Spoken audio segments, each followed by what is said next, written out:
Pierre Poilievre continues to repeat his demand for the implementation of merit-based hiring practices. Okay, folks, I have comments. Maybe you do too, so as we discuss this, feel free to put yours down below. I'm Steve Sandford, you're watching Dominion Report. Now, later in this video, I have a really important question for you. It's one that I hope will draw upon your critical thinking skills, so watch for that one coming up in a little bit.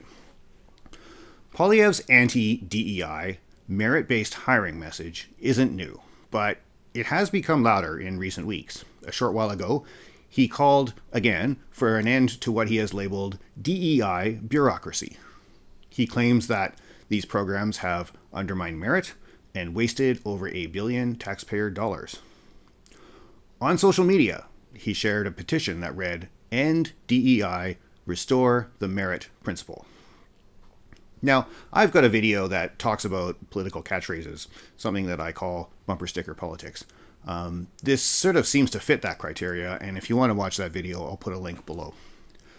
Like many bumper sticker politics catchphrases, this has become a rallying point for the Conservative Party's broader campaign message, which is something along the lines of stop the ideology and start rewarding competence, or something like that. Now, what does this actually mean? And the answer is who knows, because the party's official policy declaration doesn't actually define merit or explain how it would be measured. It really does just seem like outrage bait. We've actually heard this all before. What we're talking about used to be called affirmative action. This is a decades-old recognition that some cultures in Canada, some minority groups, start their life further behind than most of us. DEI helps to mitigate that by, among other things, implementing certain broad hiring policies. Giving an opportunity to a person from a minority group raises the average quality of life for that group, and potentially allows that person to raise a family that doesn't start their lives with the same handicap they did. Now, does that mean a person will be selected for a job based on their race? Not entirely. Candidates also need to be qualified. Race may end up actually being a tiebreaker among a group of equally qualified candidates. Is there a cost there to a candidate who is not of a minority race and potentially loses the tiebreaker? On an individual basis, yes, there is. The policy exists because the opposite happens exponentially more often. DEI does not make things equal. It makes things less unequal. And with DEI, minority groups will continue to be at a disadvantage, but it will just be a little bit less so. Now, if we're speaking about merit-based hiring, I have something else to say here. Politicians are hired by their constituents, and the politician's primary job is to enact policies and legislation that represents their constituents' wishes. Their job longevity relies on their skills, or their merit, if you will, the skills or merit as a politician to enact those policies and legislations. So let's throw out a scenario here and talk about it.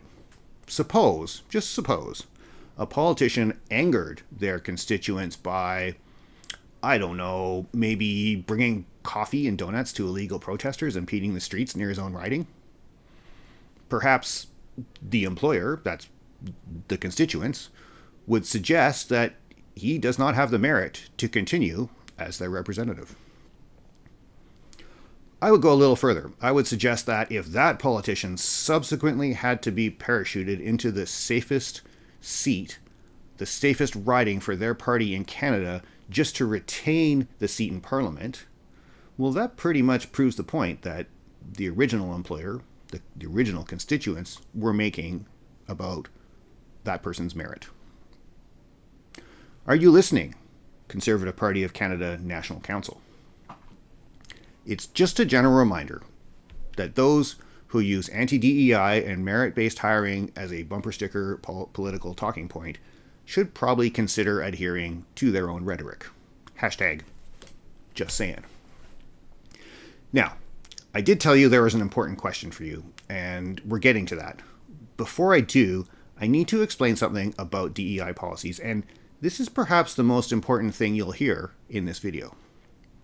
Are you ready for it? DEI policies are good for business. Yes, you heard that correctly. There are numerous studies that show that businesses, companies, and corporations that adopt DEI policies are better situated to respond to business challenges. They have stronger long-term market evaluation, and they financially outperform those without or with fewer DEI policies. There are numerous such studies. You can actually find all of them with Google. But if you wanted to do specific searches, you could look for McKinsey & Company's Diversity Matters, Diversity Wins report. Or you could look up the London School of Economic Study with the very creatively titled Diversity, Equity, and Inclusion Not Bad for Business. For a more Canadian take, search for Optimizing Workplace Culture for Peak Performance, a report by the Canadian Business Development Bank. Those are just a few. You can find many. Many studies demonstrate that implementing DEI policies makes business more profitable. And this is the point when we get to the important question that I mentioned. And here it is. Businesses exist to make a profit. DEI makes Canadian businesses more profitable. So why would Poilievre and the CPC want to dissuade that? Why? I'm going to put my answer in the comments below, but I'm going to wait for 24 hours after the video gets posted so that you can put your answer in the comments below as well.